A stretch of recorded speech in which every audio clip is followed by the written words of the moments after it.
Hello. If you're seeing this video, it means you're so intentional about taking your natural hair game to the next level. So please don't scroll because we are about to give you an information that you might have not have gotten it from anywhere before.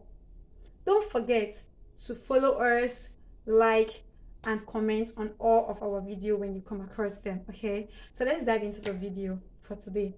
So a few days ago, I think a day ago, I dropped a video listing out the common mistakes to avoid if you want a healthy hair growth, right?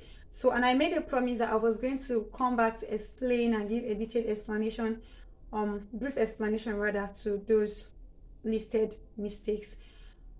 Well, let me just say, most of these mistakes are things that we do on a normal day, and we don't even know they are mistakes we are causing to our hair. We don't even know that the things we are doing are those things are helping to damage our hair the more. So let's dive into them. The first mistake I listed that you should avoid if you want a healthy hair growth is over manipulation. Yes, you heard me right. Over manipulation of your hair can cause a lot of damage and stunted growth to your hair. Now, how do you know when you're over manipulating your hair? When you do excessive heating on your hair, like every time you're trying to blow dry your hair, you're trying to stretch your hair with heat and all of that. Those are signs that you're over manipulating your hair. Every time you want to plait a new hairstyle, you don't allow your hair to breathe. Allow it breathe. You don't allow your hair to breathe. You always want to change a new hairstyle. Today you're doing this, tomorrow you're doing this, and you're always also combing your hair. Those are ways you know when you're over manipulating your hair, and those actions can cause breakage and slow down your hair growth. Number two is inadequate moisture. Not moisturizing your hair properly can lead to dryness of hair, and when your hair is dry, the next thing you're going to experience is stunted growth and breakage. You don't want to experience that if you want to retain length, right? The next thing is tight hairstyle. Always in these tight braids, ponytails, any hairstyle at all that gives you discomfort, because the truth is nobody knows how to handle your hair more than you do. Even though hairdresser in the salon don't know how to handle your hair better than you know how to. But I'm not going to tell you don't go make your hair stay with on a braid twist and chunky twist and all of that. No, go make your hair, but please go to a place where they'll be gentle with your hair and they will handle your hair with care. Don't do hairstyles that will damage the edge of your hair or damage your scalp or cause you pain, because if your hair is in pain, blood, how do you expect blood to circulate? And if blood is not circulating in your hair and your scalp, then there's nothing like hair growth. It will lead to breakage and stunted growth. The next thing you should look at, for the next mistake you should avoid, is inadequate trimming of your hair. Inadequate trimming. I know I'd face these questions of people telling me when I talk to them about trimming of the hair, they'll be like, if I'm looking for hair length, so why should I trim the little ones that I have gotten?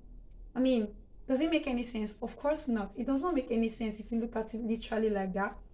But let me explain, and after explaining, I'm sure it will make sense to you. Now, those, I don't know if when you've combed your hair, you've seen those like looking like spider around the ends of the hair. Now, those are not going to help your hair in any way. They're only going to cause more tangles, and that will lead to excessive breakage of your hair.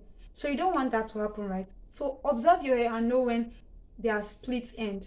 Try to trim it off. Now, trimming your hair does not have to happen every 1 month, every 2 months, every 3 months. What you do is take note of when you observe split end, and that is the only time that is advisable you trim your ends. Understand? The next one is using harsh hair chemicals, harsh hair products. Yeah, let me use the word product. Harsh hair products. Using harsh hair products on your hair is not going to help you at all. Now, I know a lot of you have heard some natural hair girlies that will say all you need to get your desired hair length is a shampoo, a leave-in conditioner, a deep conditioner, and oil, and what else, a shea butter to seal in moisture. As much as this is true, it is not entirely true. Why did I say that? Because at the end of the day, you go look for the products that you go to the market rather to get products, shampoo, leave-in conditioner, deep conditioner, all of that, and then you just go to the market and tell the the shop owner, like, you want this product shampoo, and they'll just pack anything and give to you,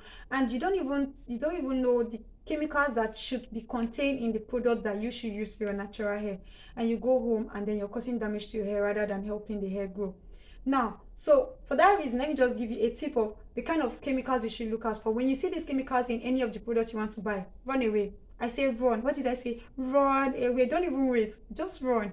Examples of them are silicone. Don't buy product that have silicone. Paraben. Don't buy product that have it. And sulfate. This one, in fact, don't buy any products that have these three ingredients. There are more, but don't just buy any product that have these three, because at the end of the day, all those products do most times is sit on your hair scalp. They don't allow other products to even penetrate. And excessive of these products in your hair, these chemicals in your hair rather, can it can strip your hair of its natural oil, and that will lead to breakage and slow down your hair growth too.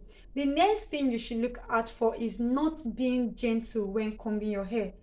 Most of us want to comb our hair, and the next thing we get our hair out of our bonnet, and then we are going in with fine tooth comb. Don't use a fine tooth comb to comb your hair. Don't use a comb that is this tiny. Use a white tooth comb while combing your hair. Try to make sure that whatever comb you're using is a white tooth comb and not a fine tooth comb. And aside from that, before you even make use of any comb on your hair, try to finger detangle your hair first. I'm not a comb fan. Like, I finger detangle, like nothing sweets me than when I'm using my hand to gently detangle my hair. It helps a lot. You understand? Because I mean, what do I need it for when I've already? Most people go in with the comb because they want to detangle the hair, isn't it? So well, I use my finger to do it. So why should I stress it or that thing like comb?